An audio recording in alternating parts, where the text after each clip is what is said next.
Have you ever had a workplace bully who made your life absolutely miserable? Someone who insulted you daily, took credit for your work, and treated you like garbage? Well, this is the story of how I made my abusive supervisor literally shit his pants using nothing but a semi-truck air horn. This happened when I was 18 years old, working my first real job in the Canadian oil fields. And let me tell you, Gary had this coming for 3 months. But to understand why this revenge was so perfectly satisfying, we need to go back to the beginning. Back to when I was a naive kid who didn't know how to stand up for himself yet. This story takes place in the early 2000s in the Canadian oil patch. For those who don't know, the oil patch refers to the oil and gas industry in remote areas of Canada, particularly in Alberta and Saskatchewan. It's hard, physical work in isolated locations, often hundreds of kilometers from any major city. When I was 18 years old, fresh out of high school with no real experience or education, I managed to land a job in this industry. The position was called well testing, and it paid $20 per hour. Now, that might not sound impressive today, but back in the early 2000s, when minimum wage was less than $6 per hour, this was incredible money for a kid with zero qualifications. Let me explain what well testing actually involves. Basically, when oil and gas companies drill new wells, they need someone to set up equipment to test the flow and gather data. You hook up closed pressure tanks and flare stacks to these new wells, then monitor them and record information for the oil companies. The physical part of the job, setting up and tearing down the equipment, is genuinely hard work. We're talking about moving heavy pipes and machinery in all weather conditions. But once everything is set up, the actual monitoring part is pretty straightforward. You're just recording gauge readings and entering data into a computer. For a first job, not bad at all. The pay was great, I was learning a trade, and I got to work outdoors in remote locations. It should have been perfect. Except for one major problem. Gary. Let me introduce you to Gary, the antagonist of our story and one of the most miserable human beings I've ever had the displeasure of working with. The job structure worked like this. You either worked 2-man crews doing 12-hour shifts, or 4-man crews doing 24-hour operations. Each crew consisted of one laborer, that was me, and one supervisor. The supervisor was supposed to train the laborer, oversee the work, and handle the technical aspects. I got paired with Gary. He was in his mid-50s, overweight, lazy, and, this is important, a mean-spirited alcoholic. Gary's contribution to our 2-man crew was minimal at best. He was overweight and out of shape, so he refused to help with any physical labor unless it was absolutely necessary. And by absolutely necessary, I mean things that were literally too heavy for me to lift alone, like 250-pound pipes. He spent the vast majority of his days inside the work trailer. While I was outside in all weather conditions setting up equipment, moving heavy machinery, and doing actual work, Gary was inside watching DVDs, taking naps, and typing a little bit of data into a computer once per hour. That was his entire job. Nap, watch movies, type some numbers every 60 minutes. That's what he was getting paid supervisor wages to do. But the worst part wasn't his laziness. The worst part was his personality. Gary loved to pick on me. He framed everything as jokes, but they were really just insults disguised as humor. And when you're 18 years old, inexperienced, and dependent on this job, you don't really know how to fight back. Now, I'm not a small guy. I'm about 6 feet 1 inch tall. Gary was noticeably shorter than me. So physically, I wasn't intimidated by him. But back then, I lacked confidence. I had a baby face, looked younger than I was, and just didn't know how to stand up for myself yet. Gary called me stupid constantly. Every mistake I made, every question I asked, every time I didn't know something, I was stupid, an idiot, incompetent. One day, we were working on something that required a power drill. I'd genuinely never used one before. I grew up in circumstances where I didn't have access to tools or someone to teach me these things. When Gary discovered this, he looked at me with disgust and said, "Didn't your dad teach you anything?" I made the mistake of being honest with him. I told him my dad had only been in my life for a handful of years. My father wasn't around during my childhood. Gary filed this information away like ammunition. The next time I made a mistake, and it was probably something minor, I don't even remember what, Gary looked me dead in the eye and said, "No wonder your dad walked out on you." That one cut deep. I actually called him out on it. I told him that was way over the line and completely inappropriate. You know what he said. The same thing every workplace bully says when they get confronted. You can't take a joke. Here's what made the situation even worse. We always worked far out of town, in remote rural locations. We're talking about being hundreds of kilometers from any city, often in areas where the nearest building was an hour's drive away. This meant that after our shifts, I had to eat dinner with Gary in whatever small town was nearby. Usually at bars, because that's where Gary wanted to go. And Gary drank a lot. He would put away drink after drink, every single night, without fail. Interestingly, when he had at least 2 drinks in him, he could actually be somewhat personable. He'd loosen up, tell stories, almost act like a normal human being. But the drinking never stopped. Every single night, Gary drank heavily. And every single morning, Gary was hungover. This created another problem. Gary's job, as the supervisor, included driving his company truck to and from the work sites.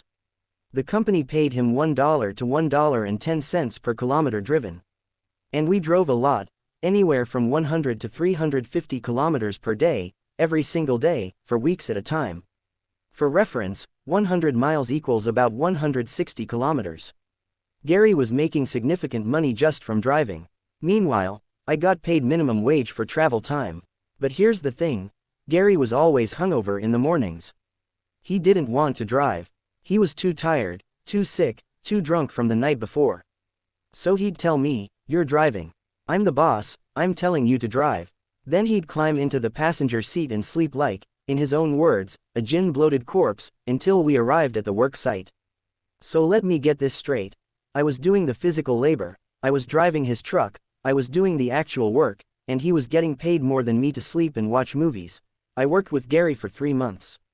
90 days of constant demeaning treatment and verbal abuse. Now, I don't react to things quickly. I'm generally pretty stoic and quiet. I'd been bullied a lot in my life up to that point. Long story, so I was used to just taking it. I'd go silent, shut down emotionally, and endure. I also really needed this job. The money was life-changing for me at that age. I couldn't just quit, but everyone has their breaking point. And mine was coming. There's a saying, I don't do anything, until I do, and then I don't do nothing forever. That's me. I'm patient until I'm not. And when I snap hard. One night, we were out of town on a job, having dinner at yet another bar. Gary was drinking, as usual. And I made a suggestion. I told him, "You know, Gary, it's pretty unfair that you sleep most of the time while I drive your truck for you, and you get paid all that mileage money. Maybe you should kick a few bucks my way for the effort." It was a reasonable suggestion. I was doing him a favor, he was profiting from it, maybe he could share a little bit of that compensation. Gary did not like this suggestion. He came completely unglued. More verbal abuse, more insults, escalating and getting nastier. And I was young and emotional, and it actually reduced me to tears. Angry tears, but tears nonetheless. Then Gary threatened my job. He told me if I kept complaining, he'd get me fired. That was it. That was my breaking point. I resolved right then that I needed to get away from this man. I'd been keeping notes about his behavior because I wanted to request a different crew anyway. But now it was urgent. I needed out. This is usually when my instinct for self-preservation diminishes and my impulsive thoughts have fewer safeguards. I stop thinking about consequences and start thinking about justice. I wanted to go home. I didn't initially want revenge. But then serendipity delivered the perfect opportunity the very next morning. The next morning, Gary was once again in his travel coma. Hungover, half asleep, passed out in the passenger seat while I drove his truck toward the work site. We were about 30 kilometers from the site, driving on a remote highway through the middle of nowhere. And that's when I saw it. A semi-truck pulled over on the side of the road. The truck was running, engine idling, and the driver was outside his rig, maybe checking something or taking a break. A plan formed in my mind instantly. A beautiful, terrible, perfect plan. Gary always needed to be woken with intent. He slept so deeply during these morning drives that normal sounds didn't disturb him at all. So when I pulled over and stopped the truck, he didn't stir. When I got out and walked over to the semi-truck driver, Gary remained completely unconscious. I approached the trucker and asked him for a favor. I explained that my supervisor was a massive asshole who'd been making my life hell for 3 months, and I wanted to scare the absolute shit out of him.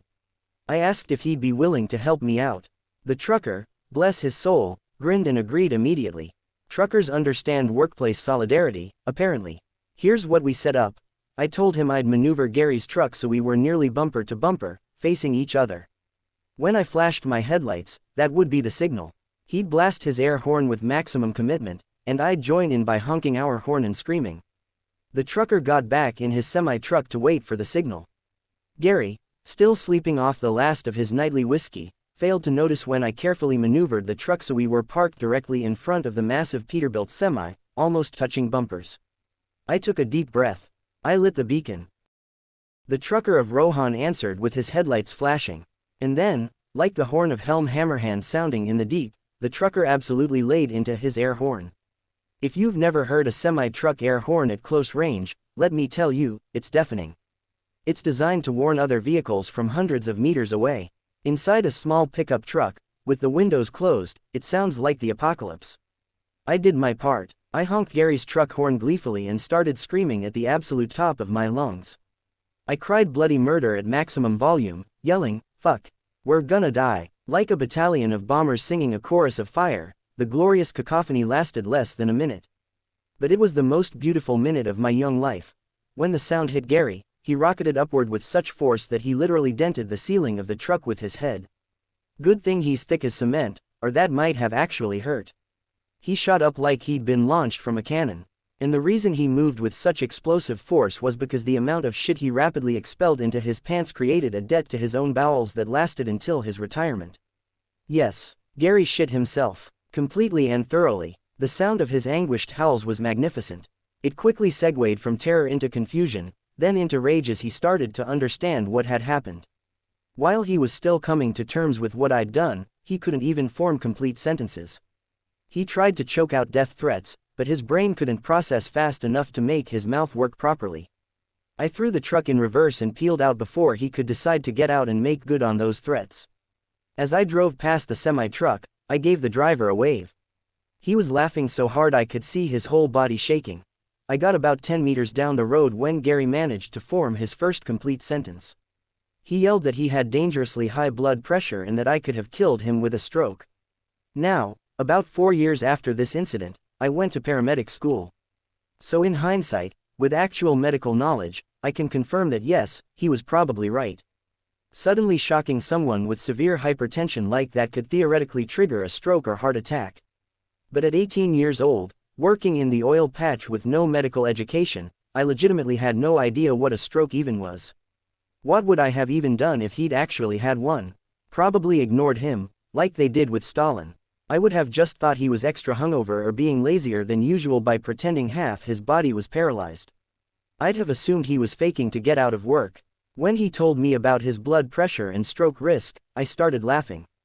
I couldn't help it. I told him, "Well, you should probably calm down then." Then I hit him with his own line, "Can't you take a joke?" Oh, the look on his face. Pure rage mixed with the realization that he couldn't do anything about it because we were in a moving vehicle and he'd shit himself. Gary kept making incomplete threats. He'd start a sentence like, "I'm gonna," and then trail off because he was so angry he couldn't think straight. This made me laugh even harder, which made him angrier, which made me laugh more. I love ugly laughing at angry people. I was practically hysterical. I sounded like a hyena. Gary was fighting two battles simultaneously, the urge to kill me, and the desire not to stroke out. The struggle was real, and it was written all over his red, sweaty, furious face. The drive to the work site took about 20 more minutes. That dance continued the entire time. I even asked him, "Is that your normal shade of red? Because you're looking pretty purple there, Gary." When we finally arrived at the site, Gary ordered me to get out of the truck. He said, "You're fired," then stomped off to call the company owner. I just shrugged. Whatever. I'd already decided I wanted off his crew anyway. I stood outside having intermittent chuckles and smoking cigarettes while savoring my Pyrrhic victory. It took about 4 hours for the company owner to drive out and pick me up. The company owner finally arrived. It was a medium-sized business, about 100 employees, and this guy was both the owner and the general manager. He'd driven all the way out to this remote location to personally deal with this situation. He gave me some details during the drive back. Apparently, Gary had wanted to involve the police for attempted murder. Yes, Attempted murder. The owner had talked him out of that. Gary had told one hell of a tale that made me sound like Satan incarnate. According to Gary's version, I'd deliberately tried to cause a car accident that would have killed both of us. So during the long drive back to the city, I told the owner the truth. I explained about Gary's 3 months of verbal abuse, the comments about my father, the constant insults, the laziness, the drinking, everything. And then I explained the necessity of Gary's punishment. How he'd pushed me too far, how he'd threatened my job the night before, and how I'd simply given him a taste of his own medicine using a semi-truck air horn. The owner listened to the whole story. And then he started laughing. A genuine, deep laugh. He actually thought it was hilarious. He told me, "Yeah, Gary's an asshole. Everyone knows it. I'm not firing you." Turns out, the owner was actually a decent guy.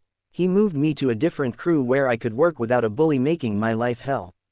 I worked for that company until I went back to school. No more Gary. No more abuse, just honest work for honest pay.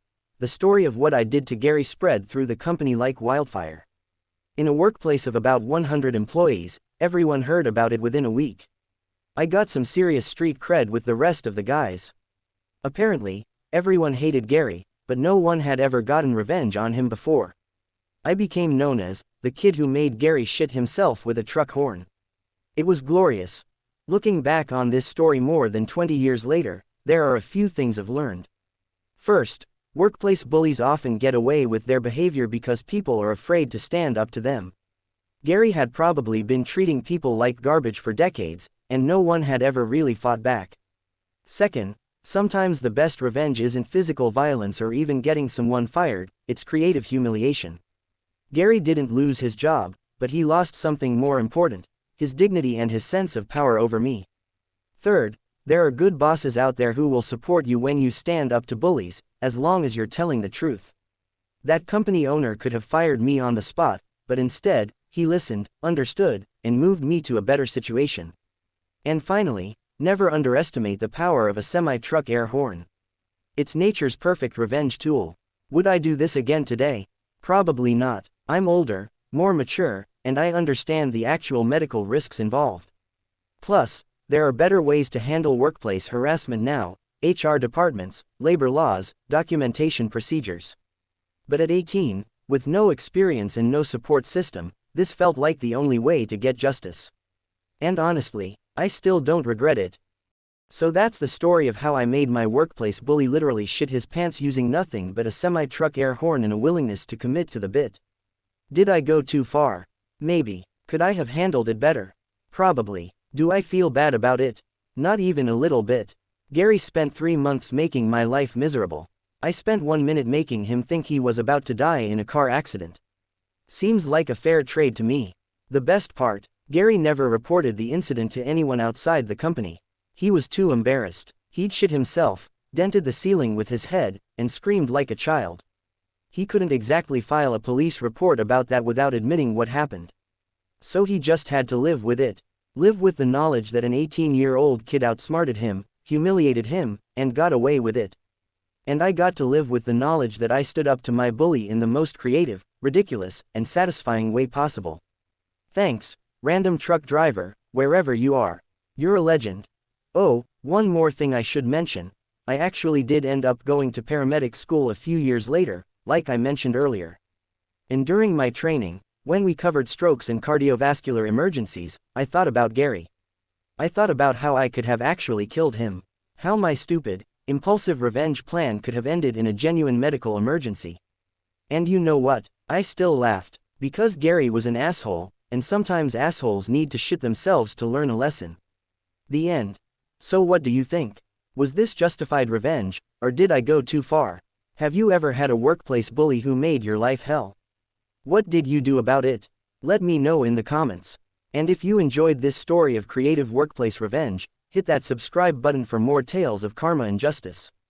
Thanks for watching, and remember, be kind to your coworkers, or they might just team up with a truck driver to ruin your pants. I'll see you in the next one.